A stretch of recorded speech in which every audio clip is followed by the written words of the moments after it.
Is everything you know about running nutrition wrong? Macca's cheeseburger is my go-to. Nicole Miller is an accredited sports dietitian, former elite swimmer, and current ultra marathon runner. From the start to the finish, 16 hours later, it was just me, solo. In this chat, we discuss how she goes about fueling her own races, how her approach has changed over the years, and how she goes about helping those who are getting ready for their first ultra marathon optimally fuel their race. And that's definitely where having that experience and the practice of doing it 10 times better than just reading a textbook. This is a great chat, so let's get to it. All right, we're live. Back to another episode of Performance That Matters, joined by a very, very, very special guest and Brizzy local, Nicole Miller. Nicole, thanks for coming on. Hi, thank you for having me.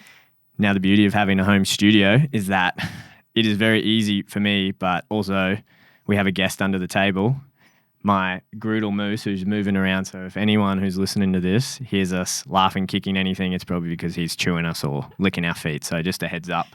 Got a foot warmer. Nicole, gave you an introduction before. We went on a run this morning and all the prep that I did for this episode, this did not come up in the prep and you completely blindsided. Within 5 to 10 minutes of our run, you drop in, oh yeah, by the way, I trialled for London Olympics. Talk us about your career as an ex-elite swimmer, because I can't believe that did not come up in my research. It's all about running now, I guess. I started swimming probably before I could walk ages ago. And from such a young age, it was twice a day, swimming 2 hours in the morning, swimming 2 hours at night. But I never really had access to any nutrition stuff. It was all training based and it was hard, but I loved it. And I think it honestly set me up to have the discipline and the work ethic that I do now. What was that like? Because you started really young, so I'm assuming 2, 3 or something like that? Like 4, 5? Oh, I don't know. Just young, yeah. Yeah. So basically from the hospital, throw you in the pool. What was that like going through your younger years and then your adolescent years? Because I'm assuming, like you said, really strict training protocol, right? Balancing that with school. What was that like? I think going through swimming, but then also being a teenage girl where you're really vulnerable and body image is a really huge part of high school, even coming straight out of high school. It was hard not knowing, how to eat differently to your peers that don't train as much as you do. They eat completely differently and then you have to eat another way. So it was hard kind of learning all of that information.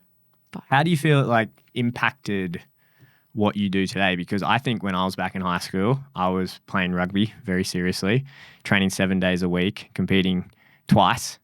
And then I didn't eat a salad until I was 16. I didn't even know that anything about nutrition, didn't know anything about fueling. And I went through academies where we had nutritionists and dietitians and it just wasn't on the radar. What was your experience with it? Did you have a nutritionist, a dietitian that had an impact on you, or it just wasn't existent? Very, very, very minimal. There was basically zero input for nutrition at all. It was I remember we had one 30-minute or 45-minute chat from a dietitian. And it was hey, just make sure that you're drinking, make sure that you're eating after you swim, before you swim. That was it. So super minimal input. It was kind of just left. I think a lot of it was left up to our parents.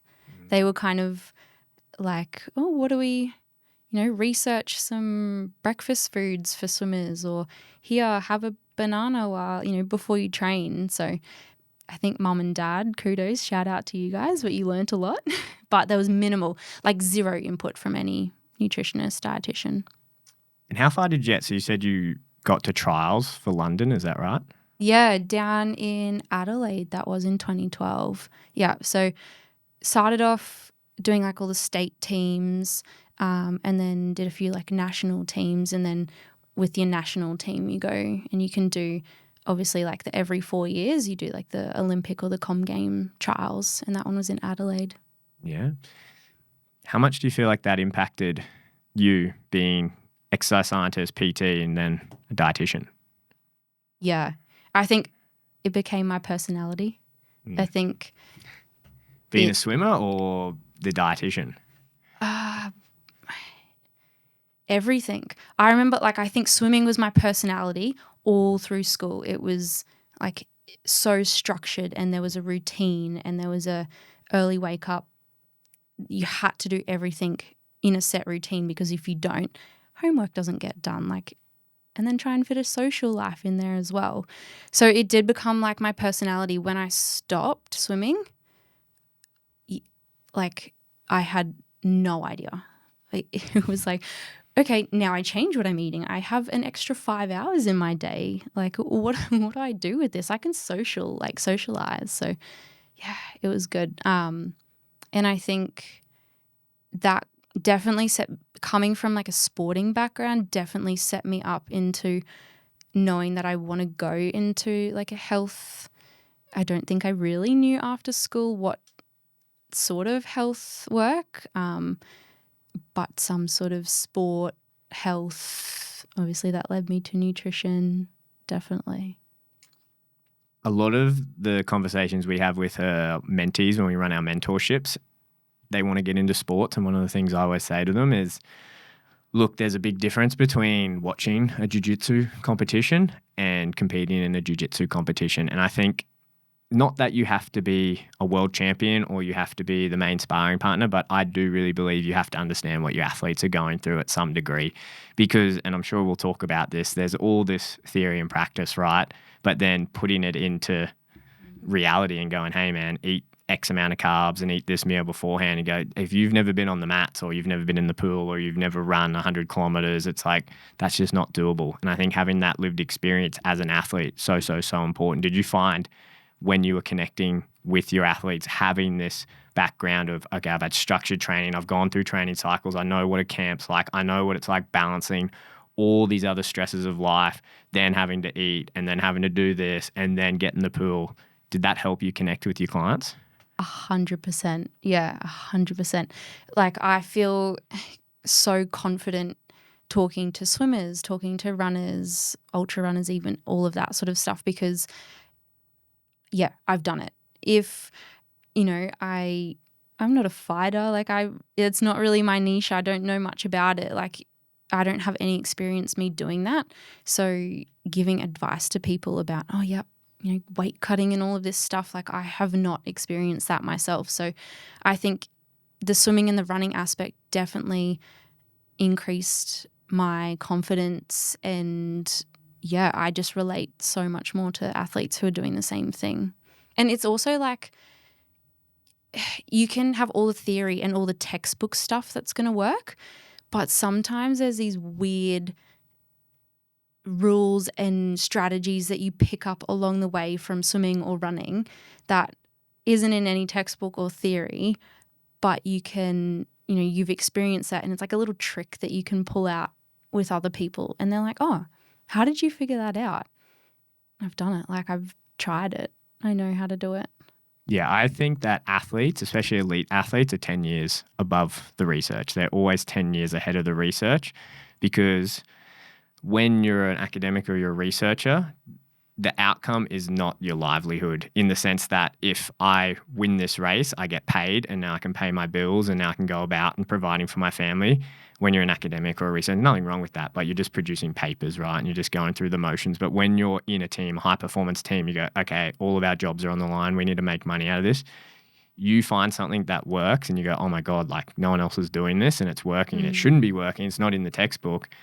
You're going to run with it. And I see that all the time with our elite level guys. There's things that a lot of the information we put out about weight cutting 5, 6, 7 years down the track, now it's getting published at research. But I remember doing this and having conversations with other practitioners, and you would talk to other people in the university space, other practitioners, and they go, what are you talking about? That doesn't make sense. You go, man, it works. Like, in the field, that's what works. And this is what makes us win. And it's like, you've got to have that understanding. You've got to understand, okay, yeah, don't get me wrong. The textbook's there for a reason. Best practice guidelines are there for a reason. But when you're really pushing the edge here and you've got this guy, you need to do everything you can to win. Sometimes you're not going to find that in the textbook. Yeah. And that's definitely like where having that experience and the practice of doing it 10 times better than just reading a textbook. I agree. 100%. Last October, Blackall 100. I would say up there, one of the toughest races, definitely in Queensland, probably in Australia. And the reason why it's so tough for people who don't understand, it's a 100-kilometre race up at the Sunshine Coast. Beautiful, beautiful scenery up there. It's a time of year where you do all your training through the winter months. It's nice and cool. And then that week in October, it just flicks. You go out there and by 9 a.m, it's probably 32 to 34 degrees. It's humid. You're getting up to 90 to 100% humidity. And a lot of the race is very exposed, very, very tough. You ran it last year. I think you said it's your third time being out on the Blackall course. I'm a sucker for punishment, right? Which is, wild to me. Fuck, a sucker for the same punishment over and over again. The same thing. Talk us through this last year event, because out of all the years, it's always hot. But last year was particularly hot, particularly humid. Talk us through how that race went.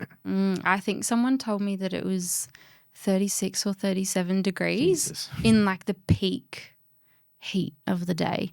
And the hard thing about Blackall is like the peak heat of the day, you're going up the biggest mountain. And like you said, it's so exposed. So you just got the sun shining on you. Yeah. But I loved it. Like, when you asked me like my experience about Blackall, I think I blocked out a lot of, in my brain, I think I blocked out a lot of aspects of it. So it really made me go back and think what was good, what was bad. But it was like a race that I have never had before. I think when I kind of explain ultra running to other people, you can have periods where you're feeling so amazing and you're like, I'm going to crush this. This is amazing. This is so much fun. I can't wait. And then just like that, it flips and you're in a deep hole going, I want to quit. Nothing's working. This sucks. And even in like your best race, that can happen to anyone. Like it's just a natural flow, and you're going to hit those down points at some point of the race, and then it comes back up and you're feeling great. But Blackall last year, I think with the heat, it was the one race that I have never had so many, moments of feeling really good and then feeling really bad in such quick succession. I kid you not, I was feeling amazing for 5 minutes. Next 5 minutes, I was like, I'm pulling out. That I'm not doing this anymore. This sucks. And the heat got to me. And then 5 minutes later, I went like on top of the world. This is amazing. 5 minutes later, this sucks. So I think the heat definitely played into that up and down flow a lot more than like if I did a race in winter. It might be more spread out. You go through the longer ebbs and flows, but the heat definitely meant that I had a lot more lows than I did highs. Did you do any specific training or acclimation for the heat leading up, or just straight into it? I actually went into this Blackall compared to like my last ones. I went into this Blackall 100. I'm not going to say undertrained, but I kind of went in really relaxed, didn't put in the effort that I did with my training and that for the ones before, and the reason being for that is I have a tendency to push myself too far and get injured. Like my IT band flares up. I have a lot of overuse injuries. So I was like, I'm not going to push it that far. I'm going to dial it back this time and see what my body can do.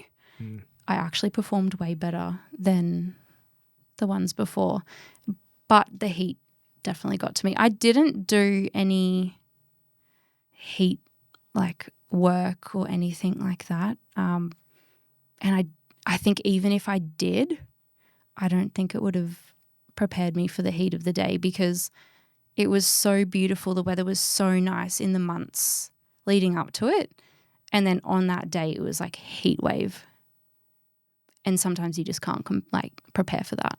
Do you think now that you've gone through it, there's a mental aspect though? If you were to face that again, it's okay, I've been here before. I understand what's going on. I know I can get through it. Is that something you think that would help you moving forward?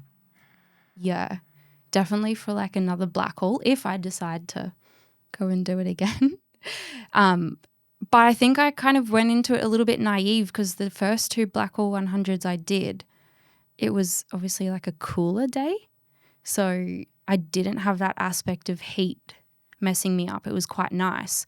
So I kind of thought, oh, this one is going to be just like the last 2. But no, it really turned it on. Are you a big sweater by chance? I'm going to say medium. So I have a theory with ultra running, and I think this is why I'm so interested in it. Years and years ago, I had a theory about weight cutting, and then I just went all in and said, I've got to fix this. Not fix it, I need to figure it out. There's something going on here. And I feel like that led me down this path of, oh my God, I need to figure out what's happening to like the blood once we're sweating and getting so dehydrated. And then, okay, once these guys have made weight, once I figured out what was going on in the body, I had this aha moment of going, oh, what we're actually trying to fix is not what we're talking about in these textbooks or guidelines or whatever. And that's why everyone struggles with it. Funny enough, when I swapped over to ultra marathon, that exact same problem I found was in a lot of ultra runners. And my theory goes is that there's one factor that you can assess with every athlete to determine whether they're going to be one of those people. When I say one of the people that don't struggle, everyone struggles, but you know those guys that get to the aid station, they're just like, I'll have some of this, I'll eat like some meat, some cheese and like watermelon and nothing's a problem. And then I'll drink this and then they run. They're like, they're sore, don't get me wrong, but they're on their merry way and they're like, blah, blah, blah. And then you get the guys who are dragging their feet and they're like, oh my God, I can't look at anything. I'll suck an ice cube, those type of people. Whether you are that person or the other person, I think is your sweat rate. I agree. And the reason I say that is because all it comes down to is that can you maintain that homeostasis in your body where it doesn't disturb like your blood electrolyte levels. And really that's what I think is the biggest problem. And when we get these hot, humid races where all of a sudden people are sweating a lot, it's almost impossible to meet your needs. And then every hour, even if you're making a conscious effort to put that fluid back in, you're always in the ditch. And we've even come up with these algorithms where it's like, okay, if I can figure out what your sweat rate is, I can figure out how fast you're replacing it. You can almost every time pinpoint, okay, you're probably going to DNF here. Unless you do some like intervention or we do some mental work or we do something, this is going to be a point at this percentage dehydration where it's just too much. And funny enough, that came from the weight cutting in the fighters because the state that the guys get right at the end of a weight cut is very similar to the state that big sweaters get in ultra marathons. And the reason why I found it was so interesting is that when I did all the research, I went, how do I do it for myself? A lot of what I was reading, I guess what we're taught is focused on little sweaters, like small sweaters. So the way we talk about that is like, okay, the problem is hyponatremia. How do we fix that? And I go, I don't think that's the problem for big sweaters. I think that's when you're talking about elite marathon runners that run a marathon in 2 hours 10 and then, yeah, they're not going to be sweating too much. And then a lot of our research is focused over there. That's where we focus our attention. But what about all these amateur low-level guys who are sweating for 12 to 20 hours? We can't take that same approach to them. 100%. And then I go, really, it just comes down to your sweat rate. And that's why I think these races like Blackwall are so interesting because you have these cooler events where you go, oh man, that wasn't too bad. Like that was all right. And you go, and we'll go through your nutrition and how it changes. It changes everything. And you go, oh, like what was the approach that was different? It's like, oh, I didn't change that much. I was just really hot. And the reason is just your losses are just so much faster and you go so much in the ditch and you change that blood chemistry in your body. And once it gets to a point you're dehydrated, you get high blood sodium or low if you're over drinking too much or you don't have enough salt in there. And it's just so hard to come back from. So hard to come back from. It's so hard to replace all of that once you've lost it. It's, yeah. And Blackwall, I think, like I know, you know, all that science and everything behind it, but I think during Blackwall, I saw the carnage out there and I kid you not, there was people vomiting, there was people passing out, like all, you know, people just pale as a ghost, huge sweaty people. And it kind of opened my eyes a bit, exactly what you just talked about. I was like, whoa, this is a huge issue. That was the biggest thing for me when I got into ultra endurance because and I've experienced myself, like I ended up in the ICU because I followed what I thought was the best thing, but it's like, it's not individualized enough. And I think, okay, when we're getting out these like, okay, don't drink too much water because you're going to go hyponatremic or whatever. And it's like, no, you need a way more individualized approach, especially when you're exercising and you're out there for 12, 14, 16, 18, 24, you're doing a mile or up to 30, 36 hours. There's so many things that can go wrong. And it's just, okay, how do I stop that from happening? I always say to our guys in ultra marathon, everyone loses. It's just, how do you slow the rate that you're losing? And can you slow that down to a point where it allows you to get across the finish line? And that's something that I've learned, like even working with Ned, that was a big thing, right? It was like a big part of the strategy when he's doing this 1,000-mile run and we're doing crazy mileage each day for a crazy amount of time. It's like, well, how do we stack the cards in your favor? And it's like running at night, taking away that heat is going to be a huge factor in this because it just puts so much less stress on his body and it makes it so that we can slow that rate of loss so much more. Yeah. So if I can keep him hydrated, keep him sipping, that means we're still going to be able to perfuse blood to his gut. He's going to be able to get that food in. He's going to be getting the carbs in. He's going to get the fats and proteins in. He's got the calories. Okay, then he can keep going. And that's just the physical, right? And then you're managing all the mental on top of that. But it's so crazy. You can't find that in a textbook. Yeah.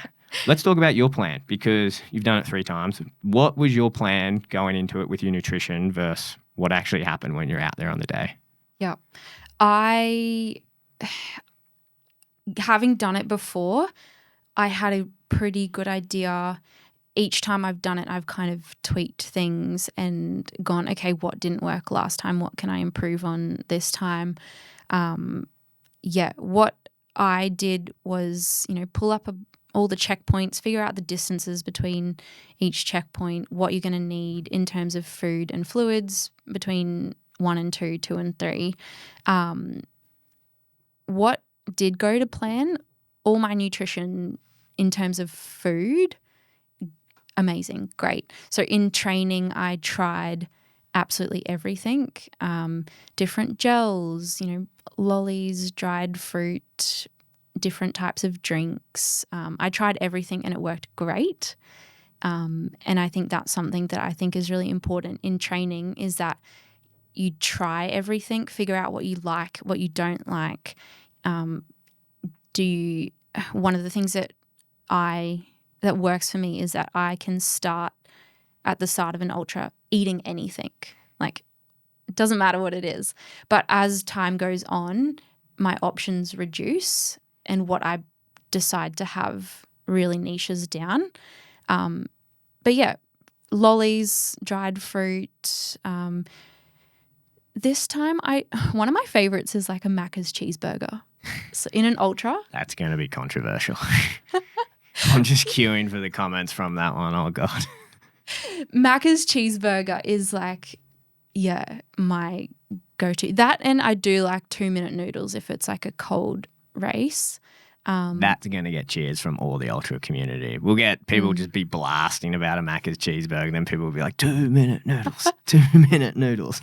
To make it even more controversial, I do choose to leave the pickle on. Oh, I don't know about that. During a race, I'd probably leave the pickle on. I'm not a pickle guy, though. Love it. Macca's cheeseburger. I think it's really important to have foods that obviously you enjoy as well. And it's something that you look forward to. And especially later in the race, I get so excited about a Macca's cheeseburger. What didn't work for me? So this Blackall, I decided, because I've done it twice before, I decided that I'd spice things up a little bit this time and go without a crew.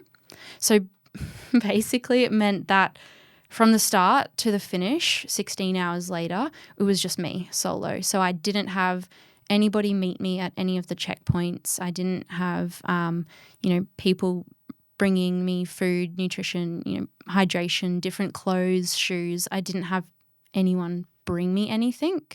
What I did have was drop bags. So at each checkpoint, I had to really plan what I was going to have and think about, are you going to want to change shoes? Because if you don't want to change shoes here, that's it. No one's bringing you anything else. And it was good. It was so good. But you have to think. Like, when you have a crew, they can think for you. You know, tell them your plan beforehand. I might want to change shoes, bring me extra fluids here if it's really hot, or do this and that for me.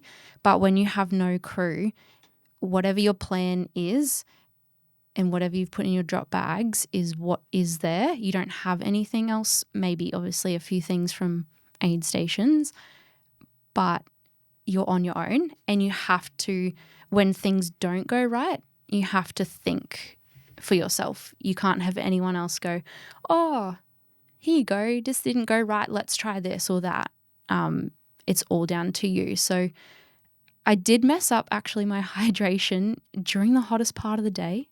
It was, I don't know, afternoon, but I had 2 500 ml flasks of fluids on the front, and I had 2 in my back of my vest. And I got to a checkpoint and forgot to fill them up. And the next checkpoint was, I think it's just under 20K away. Right. So and I think there's one water station between. You know. Was that your game plan, I guess, coming back to it? What was the goal then with like your fluid, carbs, calories? Did you have a set amount that you wanted to hit, I don't know, between each checkpoint every hour? How did you set that up? I did, but then the heat, I just didn't anticipate the heat. So I banked on like roughly 500 ml every hour, but that I was drinking way more than that. And I think something that let me down was I didn't account for, it wasn't quite cool in the morning, but it was not that bad. So I was hitting all my hydration targets at the start. When it got really hot, I didn't account for increasing that. And then I ran out of fluid.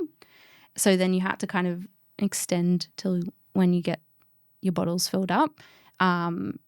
So yeah, that's something that I didn't really account for was, you know, obviously as it gets hotter, you sweat more, you need more fluid, you have to increase that amount.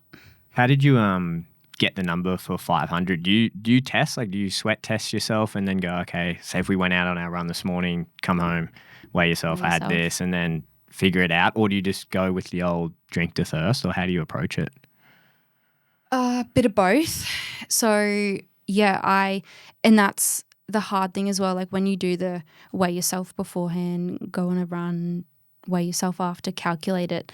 I had done that, but I had done that in temperatures that were a lot cooler. And so when you then go and do it for black oil, you have to account for the fact that obviously that's going to be way hotter. You're going to sweat more. So that blew it out as well. But yeah, a bit of that. But I also do runs where I just drink to thirst as well, and then calculate, okay, I drank to thirst on that run, how much, and then calculate it after. How much did I drink? How do I feel after? Am I feeling super thirsty after? You've probably underdone it, undercooked it, and kind of go off that as well. So I get 2 numbers, I guess. Well, that's kind of like the big argument, right, in all sports science when it comes to this hydration. What's the best way to go about it? Do you do it and you figure out scientifically, well, how much is your body losing? And let's say even you break it down and go, what's your cold weather strategy, hot weather strategy? We do that. I remember like with Ned, and I'll use Ned because we were able to collect a lot of data. Not always easy to do when you're in the middle of the trails. When we're sitting around a track and the poor guy's running around for hours every day, we can get on the laptop and actually control a lot of things. But it was very clear. It's like, okay, during the day, we have to utilize this cold weather strategy. And as it goes in the middle of the day, we have to have a hot weather strategy. The sweat rate would have went up by 50 to 60 or sometimes 70%, depending on what the humidity was doing. But this is a big debate, right? Where, okay, do you take that approach where it's like replace losses, or do you rely on your body and do you go drink to thirst? And there's good reasoning on both sides of it, right? Because you go, man, when a lot of people go through, okay, I'm going to be very rigid with this is what my body loses, they end up in a really bad spot. But then also, if you go drink to thirst, sometimes, and you know, when you're in an ultra or doing these crazy events, when it starts getting on, you can't always rely on your body. You can't always rely on it to tell you what you need. And then all of a sudden you rock up to a checkpoint and you are completely wasted. I remember looking at a video when I did black hole, and I was filming it for Billy to put in the video we were making, and I was holding my camera like this, and I watched this video and I went, oh my God, I'm like, look like I just completed a weight cut. Like, it's just like this floating skull talking with this really rusty voice. And it's like my whole face is so indented. Yep. And it was about 65 Ks in. So you just battled the heat of the day. And I go, whatever I tried to do there, obviously did not work because I'm so behind the eight ball. But you can get yourself out of it. Yeah. But it sets up this interesting position, which I don't think we have the best answer for, where it's like, which one's better? Do you get it really rigid and figure out exactly these are your losses, and you're in this position where, well, how does that work then if I'm running up a mountain in the middle of the day, it's really hot, and then we've got this flat bit that's not exposed and it's quite cooler, so what do I do? Or do I drink to thirst, and then maybe if I don't get that right, or there's no aid stations available and I run out of water, like what happened to you, what do you do then? Yeah, I think definitely having a bit of both is what I have found is a bit of both. Obviously, like having the numbers and calculating it all is really helpful to get a starting point, but then practicing everything. So practice your hydration. Are you way off? Are you, does the number spit out at 500 mil an hour, but you're feeling amazing doing 400 mil an hour and everything's well and dandy? Like I agree. It's completely bit of both. And as you said, I wouldn't do one solely and not do the other. I think if you're going to drink to thirst, you kind of want to have an idea of where you're targeting, like, what's a rough guess as well. What I found, and again, this is coming back from the weight cutting, where this trait, which is awesome for weight cutting, if you sweat heaps, that means we're in the sauna less amount of time. You can get 3 liters off an hour, and we've got 4 liters to get. That's awesome. We're in just over an hour in the sauna. Let's get you on the scale. But you take that person and put them in an ultra race where they're sweating for 6 to 12, 18, 20, whatever hours. It's like, that's not a good thing. And obviously your sweat rates go down as you get on. But that's one of the big things, right? When we're looking at this and you're going, well, which one do I do? I always seem to think, and what I found in practice is if you are one of those lighter sweaters and you're saying, okay, 500 mils enough for you, you could probably get away with drinking to thirst, and you're probably more likely to be that person who's rocking up to the aid station. I'll just try this, and you're suffering, but because the detriment and the decrease that you're going to find yourself over time is far less than the guy that's losing 2 liters per hour, who, if they're just drinking to thirst, they're already 2-3 hours in. If they're just having a liter, they're so behind the 8 ball, it's going to be terrible for them. Yeah. So it's almost like, okay, where do you fall in those two camps?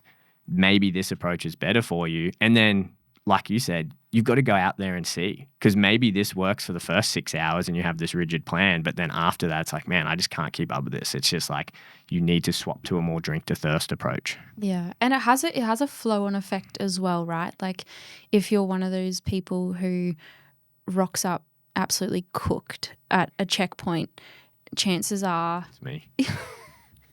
I've been there too. But yeah, it's so hard to bring back those hydration levels, but it has a flow-on effect. You're not going to be able to tolerate then a lot of your nutrition. You're mentally going to be fatigued, physically going to be fatigued.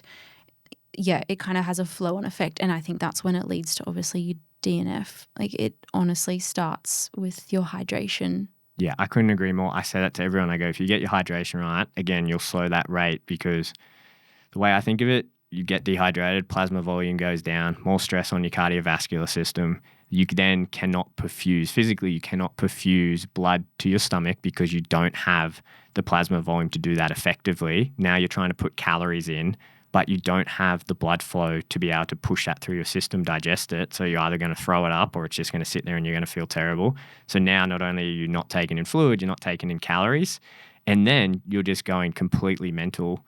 Like, I've just mentally got to push, but that's only going to last so long. There's a point where no matter how mentally tough you are, it's just physiologically it's not going to happen, right? So it's like if you can stay on top of that hydration piece early on, figure out what's the best approach here. Do I need a rigid? Do I drink to thirst? Do I do a both? And then how does this going to work for this event that I'm doing that's really hot and humid? You're probably setting yourself up to do the best. Even though you do everything right, it's still going to suck. Yeah, I completely agree. What did you do in terms of carbs and calories? Like, did you have, okay, I want to hit 60 grams, 80 gram, 90 gram. I want to hit 250 calories. What was your game plan there? This is something I have exactly what we talked about, where you can have the textbook, but then until you go out there and practice it, it can, obviously you've got two different answers. It can change. So I, all through my training, roughly was sitting about like 60 to 90 grams of carbs an hour. I have found that I can tolerate a really high, like I can tolerate 90 grams of carbs an hour and my gut's fine. I feel great. No issues. What I have found is that when I first started ultra running, I would be like, okay, my carbs per hour is going to be 80 or 70 or whatever it was the whole time. It's going to be this amount. And if I'm 1 gram over or 1 gram under, the plan's out the window. But as I have been obviously doing more ultras and training and everything, I've widened that range a heck of a lot. A lot. I can, tolerate higher grams of carbs per hour, like the 90 earlier. I find that obviously with the heat, that really reduces my appetite. I find that I can drop my grams of carbs per hour, not significantly so that I bonk, but so that it's not as much pressure on my gut, but still fueling myself. So I can kind of sit within a range depending on how I'm feeling.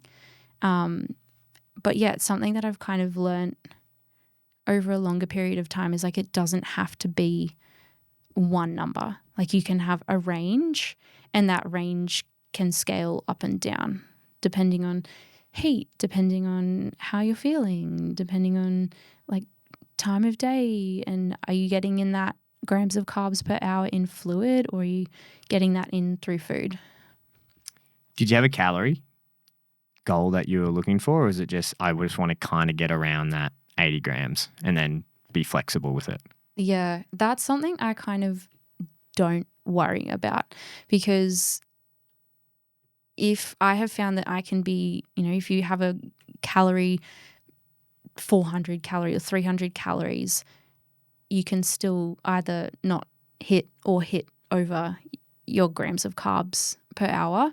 And I think all well and good if you have like the mental capacity to think about that. But I just found that it was something else I was having to think about. And as long as I got my carbs, I had my fluids, the calories kind of came with it. And it's like sometimes it the deeper that you get into an ultra, things change. Your plan goes to plan B, goes to plan C, goes to plan Z. And so, you might go, sweet, at checkpoint 5, I'm going to have this food, it's this many calories, X, Y, Z. But you might get there and go, I don't feel like that at all. I'm going to have something else. And to then go, oh, how many calories is that? And how many carbs is that? It's a lot. It's an interesting one, because go back to that point you were talking about when you're coming into the checkpoint with your bottles and you totally forgot that you had these bottles. And I'll talk about Net only because it was so easy. Well, it wasn't easy. It was very difficult to collect all this data, but there were really cool trends that we saw. And me and Coach Matty Abel, his coach, was phenomenal at collecting this data. And one of the things that was a real consistent trend that we saw is that when Ned would go round, we'd offer food every time he'd come basically 8 laps in, 8 laps out, and then he'd eat a meal. If we didn't get in a good amount of carbs in any of those 2 points, his mood, irritability, everything would just go, like mental function and capacity would just go down. And what we found after a couple of days and going through the data and tracking it is going, oh man, we didn't get that influx of 30, 40, 50, 60 grams there. And then we just saw this. He was fine. Like he was moving well. And really at that intensity, right? It's not like we're running a sub 3-hour marathon where we're just churning through carbohydrates. Quite low intensity, is probably mostly burning fat, but still just the mental piece in that and being able to think and make decisions. And like you say, when you get deep in these ultras and it's like, oh God, like it's hard enough just moving my 2 feet in front of each other, let alone figuring out if I got to go left or right, let alone figuring out, is this the best option? Is this the best option? How many calories? Like having those carbs on deck for anything else just to keep your brain going is so important. Yeah, definitely. And I think having a plan for all of that stuff is great when it's the shorter distances sometimes. Like you can have a super strict plan, you can execute it all as well. But if you want to do those ultra distances, you kind of have to expect that your plan isn't going to go to plan. Like it's not your plan A, 1% of the time will be what you finish with. You might be on plan E or F by the time you finish, and you just have to go, okay, this is my plan. When things don't go right, and I know if I don't have anything at all, I'm going to be moody. Like you said, my muscles are going to hate me. I'm going to feel like crap. But I need to have something. What can I do? How can I problem solve this? Do I flip to fluids? Do I have a different food? Like what can I do to kind of bring myself back from that? All right, lots of talk about the ultras. Let's wrap this bit up and go, if you had recommendations for someone who's doing their first ultra, they've just gone on, they found this podcast and they go, oh, okay, I've been training, I'm trying to figure out how much I'm meant to eat, what I'm meant to be eating, what I'm drinking. What are you telling that person who's listening? If it's their first ultra, like the basic boring stuff first. So you can go out and start your training and have the coolest gels and have all the electrolytes and all of this stuff. But day to day, if you're skipping breakfast, you're underdoing your calories, you're eating takeaway foods, like what is the point? So sometimes the answer that people don't like is like the basic boring stuff. Do that first. Get the calories in, figure out how many calories roughly equate to your training. Get that in first. Once you've got that basic boring stuff down pat, then you can go, okay, focus on my training. What does that look like? Can I try different foods and gels and pre-training snacks and post-training breakfasts and stuff during it as well? So boring basic stuff, get the base right before you focus on the 1% stuff. But I think it's usually flipped. I think if people start training for marathons and ultra marathons, naturally they just go straight to the little 1%ers because it's exciting. It's like part of the training and everything, but you just have to do the boring stuff first. Can you throw numbers at it? Can we say, okay, is there a calorie equation? Is there something amount of protein or carbs, or is there like a rough guide we can throw out, or is it too individual for everyone? For everybody? Let's no. just say.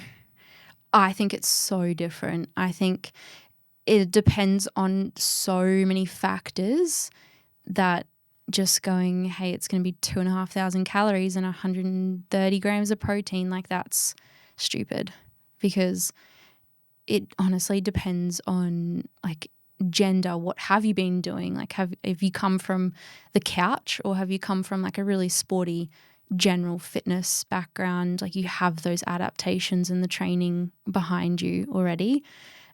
It depends on your age. It depends on where you're living. So many different things. So I wouldn't want to throw out any numbers because they'd probably be so different. That's a very good answer. Very good answer. We had this combo on the run this morning, and I think it's probably a combo that when you talk about it, probably annoys a lot of nutritionists and dietitians, but I think you and I worked with enough athletes for enough years at a very high level to realize there is definitely a hierarchy when it comes to, okay, how do you build a very high level athlete, and where does nutrition sit in that hierarchy?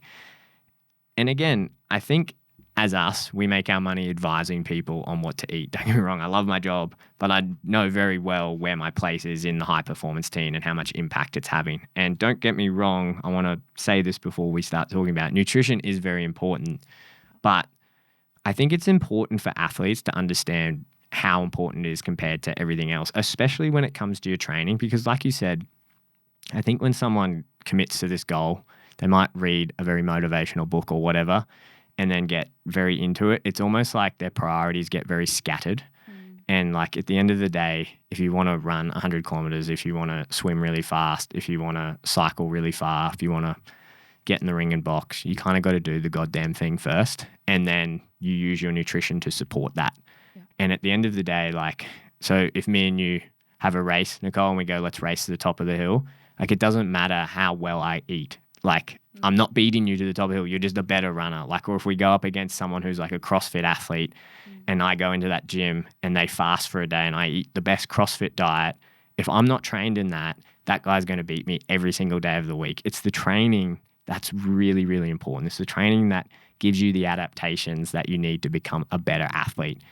But you can set up your nutrition to support all of that. So let's talk about that. Let's talk about what the actual role is of nutrition for an athlete. So if we go, even if you had to put a number to it, I don't know if you're comfortable, like what percentage of this, if we talk about becoming a better athlete, what percentage of it is training and what percentage is nutrition? You have a number, you throw out your number, I'll throw out my number. 70-30. Oh, that's good. I was going to say 80-20. Okay. 80-20. 70-30. Break that down for us. Okay. 70% training, 30% nutrition, because obviously exactly what you just said, you can't eat a banana and then get fitter. Like expect to be Lance Armstrong. Just doesn't work. Like 100%, you need to go out and you need to do, if you're going to run a marathon, you need to go out and do the different types of trainings, and you need to run 20, 30K in training to gain the adaptations, the fitness, the strength. Like you need to do the gym work. You don't get that from having a protein shake sitting on the couch. Like you need to do it. So 70% training, because 100% what you just said, if you don't do the goddamn thing, like nothing happens. I'm going to give 30% to nutrition purely because I think when you have 30% nutrition, you can do the 70% training a heck of a lot easier. Like if you're doing the training, but you're not having pre-training snacks, like if you're going out on super long runs, you're having nothing during it, you're dehydrated, all of that sort of stuff, you might think you're working at a 10 out of 10. Like you can still go out and run a 10, 21K marathon and not focus on your nutrition. Like you can do that, and you might be a gun at it and think that you're doing 10 out of 10 effort, but really that 10 out of 10 effort, that might be like your 6 out of 10 unless you add nutrition on top of it. When you add, you have a good base nutrition, you add the pre-training snacks and you're hydrated and everything, think of how much like you could elevate that training. So yeah, training, definitely 100% super important. But yeah, nutrition. I'm going to change my answer to 70-30. The reason I like talking about this, and I probably didn't appreciate it when I was younger, so I've been doing elite level athletes for probably a decade now, so about a decade. And that's given me, and I've been very lucky that I had some very long-term clients as well, and I've seen very long-term impacts that both training and nutrition has on those guys. And that's changed my thoughts on this completely, because I guess when I came out of university those many, many moons ago, I thought it was the end all and be all. And then when I started working with very elite level athletes, and I'd go, man, this guy's like one of 5 best in the world at what they do, and all they're doing is ordering Uber Eats. There's no structure around their eating. Their base diet is terrible. They're kind of intuitively probably getting the right amount of calories and just kind of juggling it around, and they're kind of in the ballpark of it, but they're not doing anything in terms of like macro splits that are favorable for this sport. There's no micronutrient quality.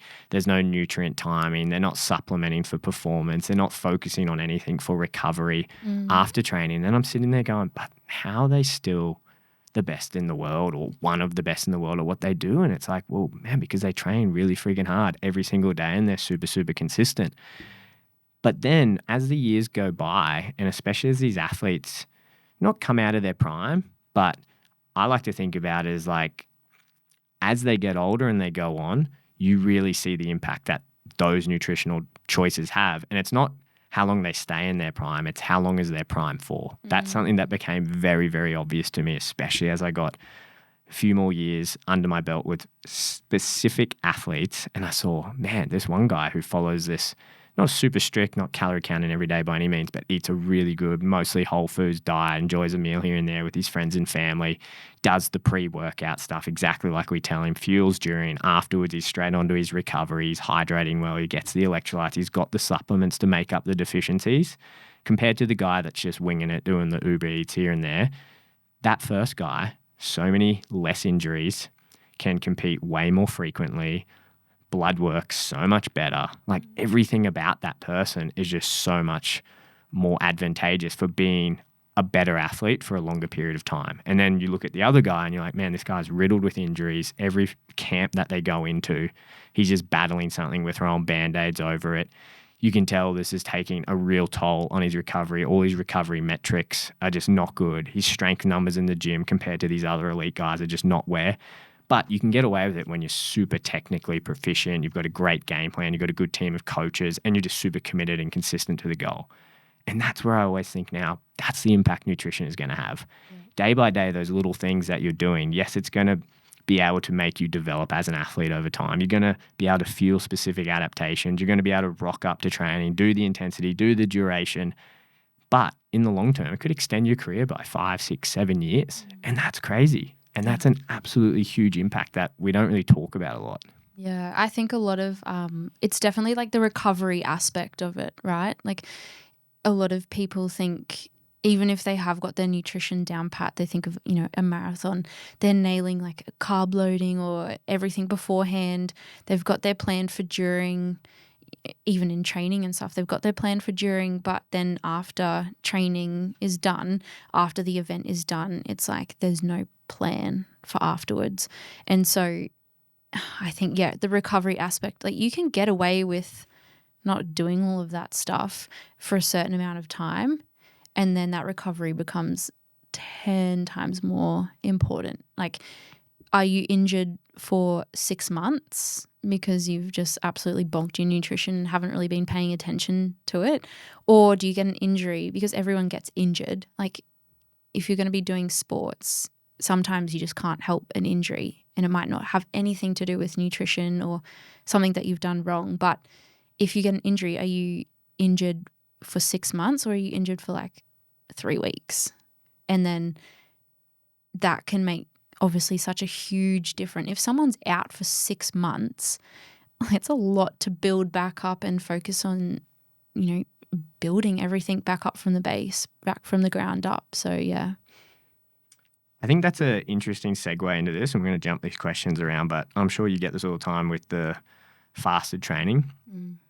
And I've changed my views on this a lot over the years where, okay, don't do it. Is there an adaptation that's favorable for it? What's it look like in your total training schedule? Is it possible? What are your thoughts on it? And I'll give mine first. And I guess, yes, we can appreciate there's probably some physiological things that may be favorable if we can pull this off. But it comes down to exactly that. It's like overall, I don't love the mentality that's behind the fasted training because 90% of the time, it's not that, okay, I'm doing this because I understand that I'm trying to trigger my glycogen to get to a certain point to trigger this metabolic cascade of things. They're not thinking about that. It's coming from this point of like, oh, you know what? I just don't want to eat. I can't be bothered. Like I just can't be stuffed. It's too early. Don't want to eat. Like I want to lose some more weight, so I'm going to do it. What's your experience with athletes coming to you and talking about fasted training? I go, it depends. That's like probably one of our most famous answers. Most dietitian answer ever. It depends. And I think it depends on what their experience is with fasted training. Like if they've always done it and I go, oh, you're never to fast, you're never to fasted train again. Every single time you do something, you need to have something beforehand. They're going to go, holy heck, like that's a big jump. So like what's their experience with it beforehand? Like what their goals are, I think is really important. Like are they going out to run an ultra marathon and they're doing the big training sessions? Or is it just someone who's doing like Pilates or like an hour gym session? What are their goals? yeah, I sit on the fence as well. Like if I had to give, I'm going to go back to like numbers. I'm going to go 70-30 again. 70% I don't like it. 30% I can see where maybe it could be useful. Yeah, for the slower, lower stuff, I can see that it could be a bit beneficial, like utilizing fat. You know, you've got that point where you start utilizing fat over carbs, and then you've got like the crossover to where the higher, more intense stuff, you start using up carbs more. So I can see where it's useful, but I go back, yeah, exact same as you. Like, what's the point of, like, why are you training fasted? I see a lot of people wanting to train fasted for like the weight loss side of it. You know, I want to be lighter running. I want to lose 5-10 kilos. It's an easy way to skip out on it. And a lot of runners train in the morning. So I think they see it as like a really easy, oh, I won't do it because, oh, I'm trying to lose weight. It's an easy way that I can skip calories or skip energy. But it is just that, like it's energy. And that's why I'm going to give it 70% to not training fasted, because if you're having, it's kind of like reverse. If you're having that energy, you're having, you know, your really simple carbs and stuff before training, you're 9 times out of 10 going to train better. Your training adaptations are going to be better. So you're going to perform better. Isn't that 10 times better than training fasted? I think about it same way as you think about your training progression, where it's like you got to earn the right to do more miles. You got to earn the right to do more training by doing years and years. And I'll hit you with a question because hopefully it makes my point. Did you eat before our run this morning? Yes, I had a bit of a mix. Really weird. I had some dried apricots, and then I just, because I was a bit time poor, I had a teaspoon of honey, just like honey. That's weird. I Off was, a spoon. I was hoping you'd say no, but let's. I'm sorry. Well, we can cut that and I can go no. No, let's run with it. Because at the end of the day, like I was talking about earlier, like you're a super well-trained athlete. Like you've been swimming your whole life, and then you're very well accomplished as an ultra runner. At the end of the day, if you wanted to rock up, and it's not like we were running like awfully slow either. It's like you want to run and we clip that 20K run, you could absolutely do it fasted and it's okay. And I don't know what the rest of your training day looks like, but you're probably going to be able to get more intake in afterwards to offset it and whatever. Like you could do it because you've earned the right to do that. You've earned the right by doing lots of mileage. You've earned the right by training your gut. You've done lots of fueling. You've earned the right by educating yourself about what to eat afterwards that fits in line with your goals. But a lot of people haven't when it comes to fasted training. And I'm on the same boat. Some people it's fine for, but you have to earn the right to do the fasted training. Because if you come up to me and you go, man, I don't even know what I'm meant to eat before. I don't know what I'm meant to be eating after. My overall calories isn't great. Like I don't even get good micronutrition in. I eat crappy takeout foods all the time. I'm not getting whole foods. I go, man, you have not earned the right to do a fasted training session then. You got so many other things you need to do. That's way down the track. That's a really interesting way to think about it. And the other thing that I think is important for that, because a lot of people will come and they'll go, okay, you know what? I'm doing it for the weight loss. I always make the point, and like you spoke about with that crossover point where we're talking about, okay, we start low intensity, all fat burning, and then at a certain point when we hit about 60, 65% of our VO2 max, which is 60, 65% of your hardest effort, which is not that crazy if you think about it, we start burning more carbs than what we burn fat. I think most people do not understand where that actually happens. And when you break down numbers, and like if you break it down for, say, let's just do a guy, and I hope these numbers are right, and Bill, look at me if they're wrong, because we've gone over this a few times. If it's a 70 kilo athlete, and let's just say they're, I don't know, 25 years old, pretty fit, if their max heart rate's 220, if you work out and their resting heart rate's about 60 beats per minute, which is quite high, so they're not super fit, they just say your average person that's coming in going, I want to run a half marathon, probably fits that bill. If you work out where that 60, 65% crossover point is where you're mostly burning carbohydrates in your run, it works out to be about 145 beats per minute. And then you go, okay, well, if you're doing 80% of your training in zone 2, what are you going to be running at? 145 beats per minute. So most of your training you're going to be at the point where you're burning mostly carbs, even though your mindset when you go into it is, oh no, I want to burn more fat, but you're not in the fat burning zone. For you to be at that point until you get fitter, you get the training adaptations, you earn the right to get those miles into your belt, you're going to be burning mostly carbs. So that's how you have to fuel. That's how you have to fuel. And people don't realize that. And they go, oh, whoa. So like pretty much all my training, I go, yeah. And that's your low and slow sessions. Imagine your more intense ones. Yeah. Like how much you're going to be burning. And a lot of people don't realize 145 beats per minute, if you're fairly recreational, you kind of have to eat it. You haven't earned the right to do these fasted sessions yet. It's going to absolutely blow out the rest of your training week if you don't do it properly. Yeah. And I think it's like having the pre-training snack and all of that sort of stuff sets you up, obviously feel better, recover better afterwards, all your nutrition and stuff. But then it's not only what you do for that training session, but it's how that sets you up for the next day. And that's something that I probably talk to a lot about with the people that I work with, is that don't just think of your nutrition as, okay, this pre-training food is setting me up for just the training, and then, you know, what I eat for the rest of the day is just getting energy back. Like, think of it, you know, across the week, think of it across the month, because what you do today affects, you know, tomorrow. What you do tomorrow affects how your week goes, and then what you do this week affects how well your month of training goes.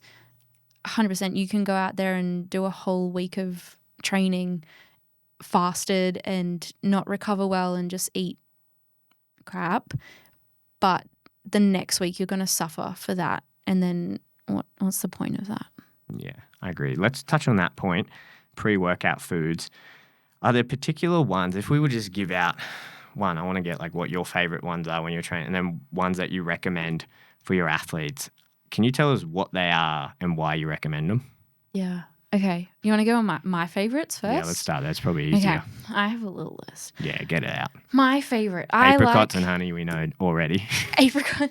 You know what? I actually don't really like dried apricots. I hate dried apricots. I used to eat them when I was cutting weight. There's lots of things that I like cannot eat because I ate it when what are those low calorie ice cream things? Halo Top. Oh, cannot do Halo Top. Ate way too much of that. It's like floury cardboard. It's disgusting. Yeah, it makes me feel sick thinking about it. Anyway, I digress.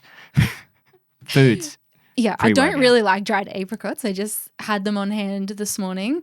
But I do like dates, like dried fruit. I'll buy those little like snack pack of sultanas.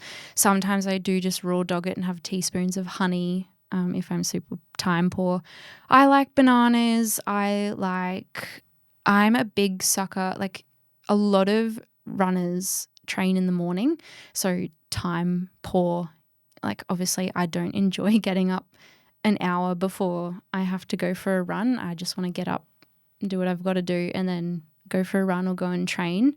So I don't exactly feel like getting up and cooking toast with, you know, honey, or like making rice cakes with things. Like, I just want it ready to go. So dried fruit, I like honey, I like bananas.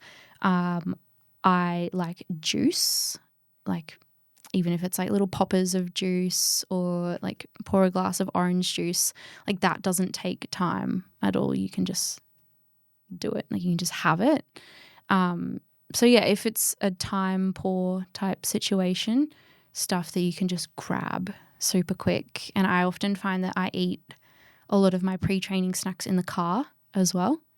So having something that you can just kind of munch on in the car rather than like crummy toast and rice cakes and all of stuff that's going to make a huge mess. But yeah, things that I recommend. I recommend those type of things to my clients as well. Like, I don't eat something completely different to what I recommend. Like, they're all the kind of things that I would recommend as well. What's the rationale behind those food choices? Simple carbs, not sitting really heavy in your gut. Like, obviously waking up and having a pizza, bowl of rice, potatoes, that's not really going to sit that great in your gut. Then going for a threshold run or a long run, that's not going to sit really well. So something that's, for me, it's something that's light but really quick energy. Are there numbers you're aiming for to hit, or are you kind of just whatever you've got there, or how you plan that? If I'm really unplanned, it's like grab whatever you can get.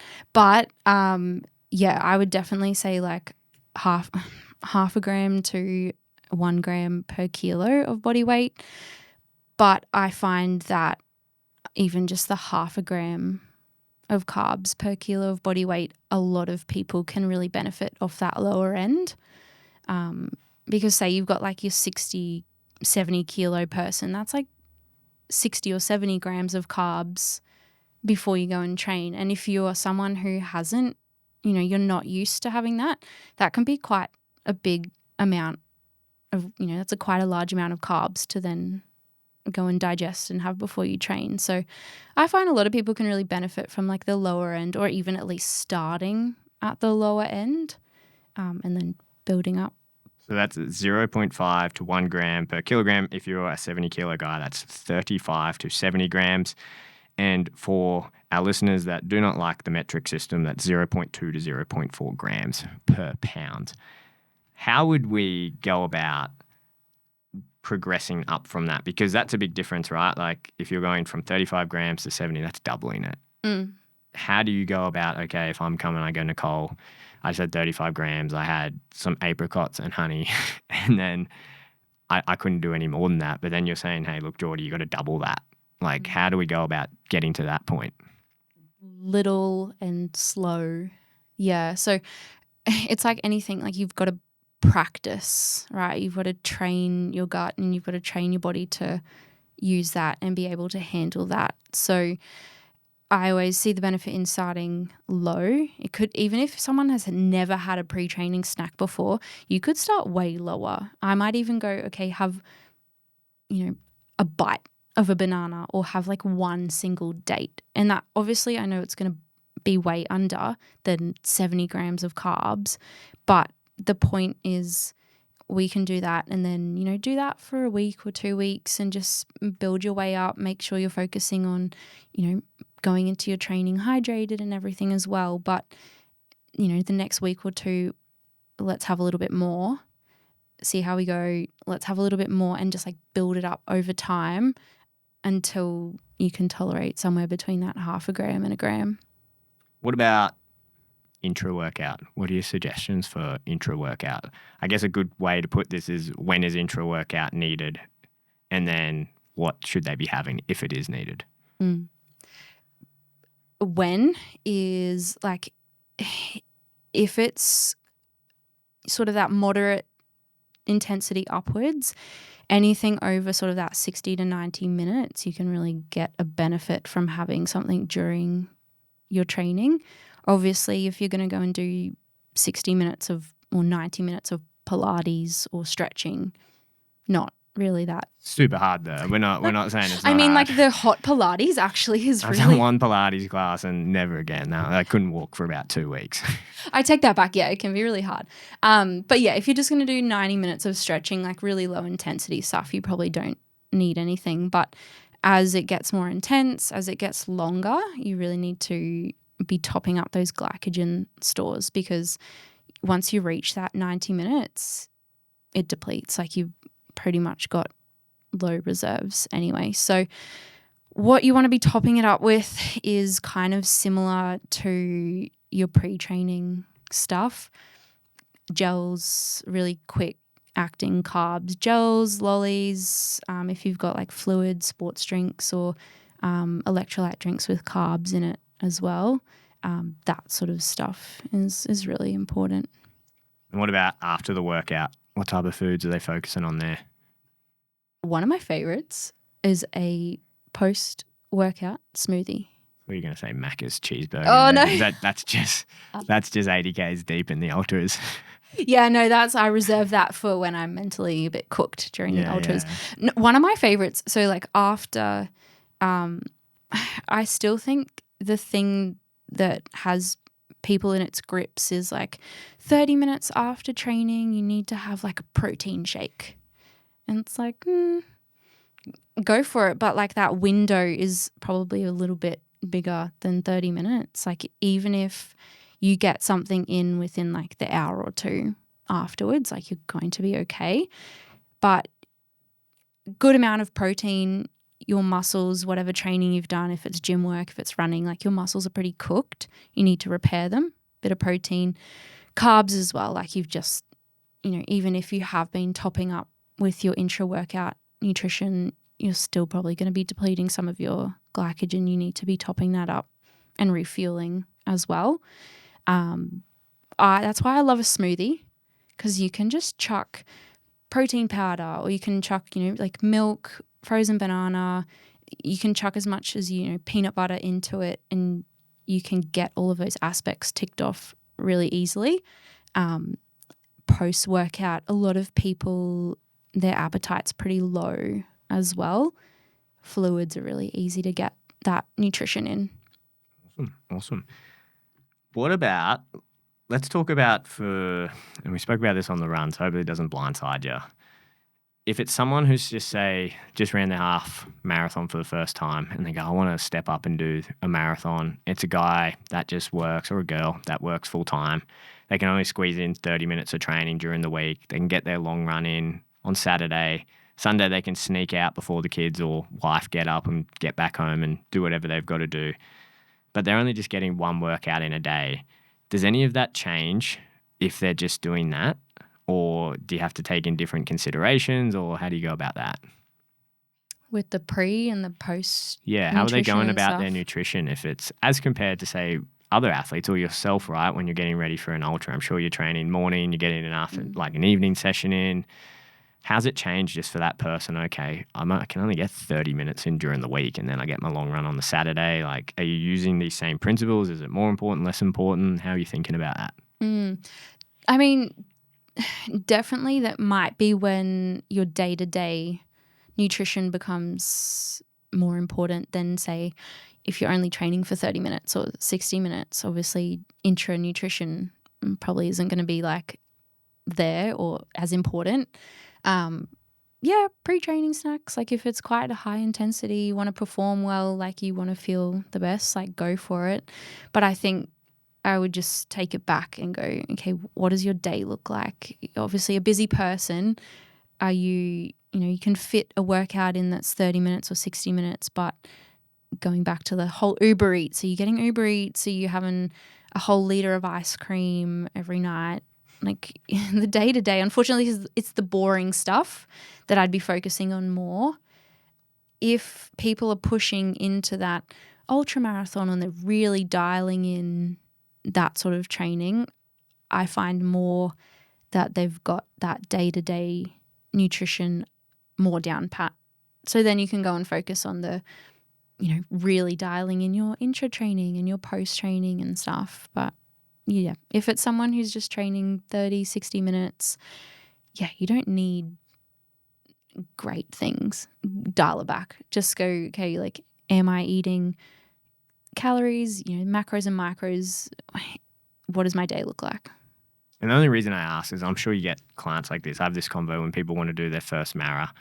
And like we said at the start, their priorities kind of get all over the place, and they go, you know what, I'm going to do this and I need to spend 2 days carb loading every week to get ready for this long run and blah, blah, blah. I need to do all these things. I need to get these supplements in. I need to practice nutrient timing. It's like, well, you know what?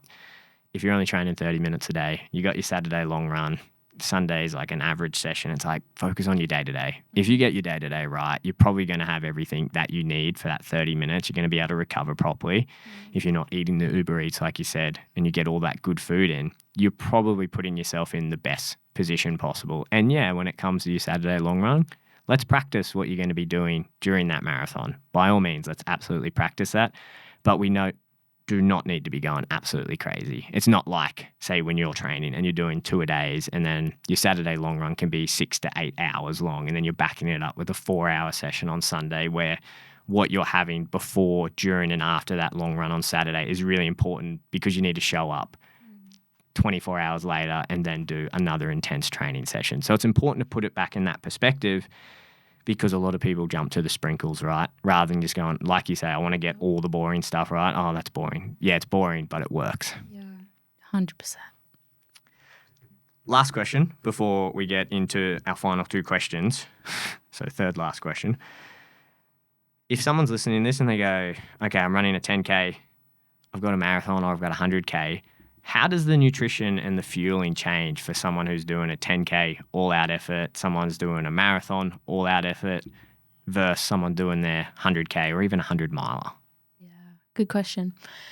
I think for whatever distance you're doing, having a plan is the first step. Like, even if you want to do an all-out half marathon, like, you still should have a plan of, what does your day-to-day nutrition look like, then dialing it into what you're actually going to do on the day.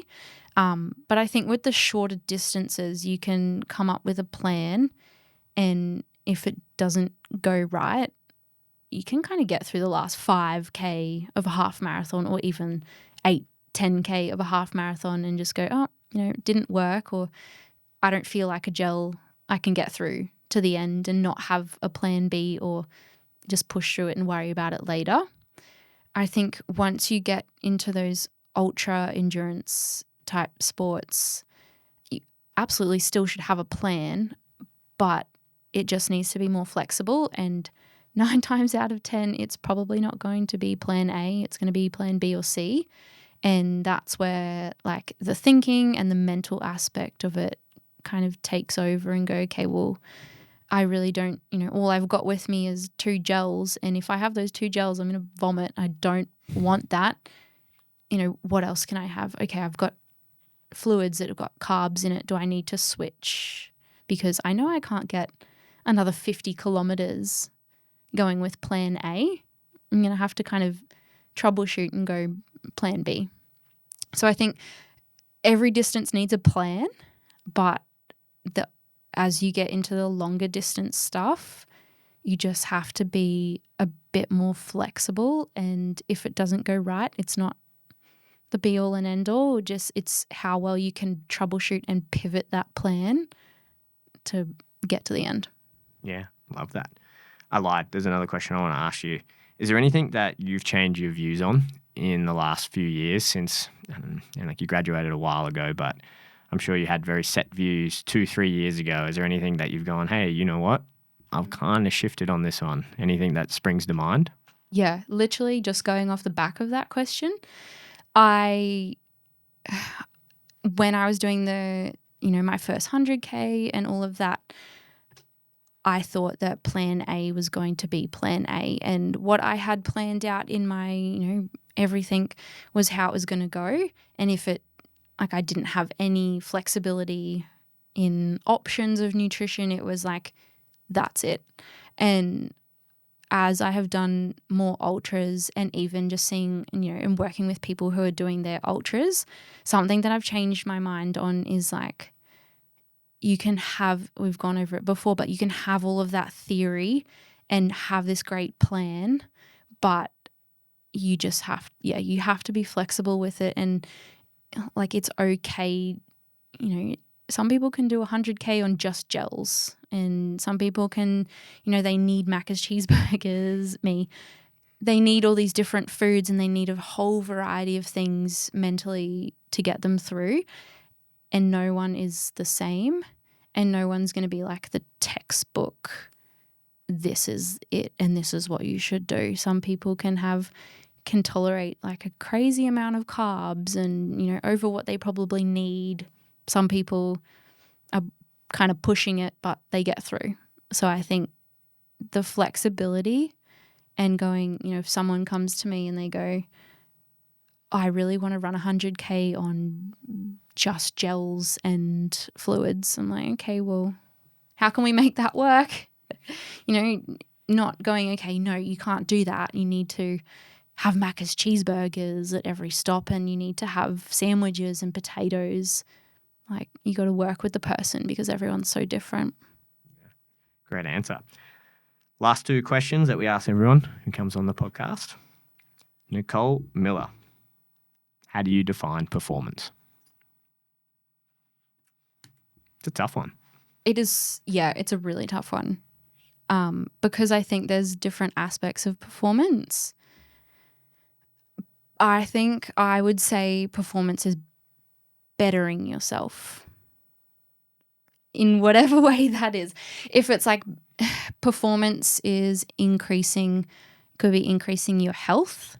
It could be increasing like your sports performance, but it could be even like increasing quality time with family or increasing happiness at work. I think a lot of the times we think of performance as like athletes and getting wins at races and, you know, performing at their top in competitions. But yeah, I think if someone came to me and they were like, hey, I'm so much happier in my general life now because I've done X, Y, Z, like that's performance to me.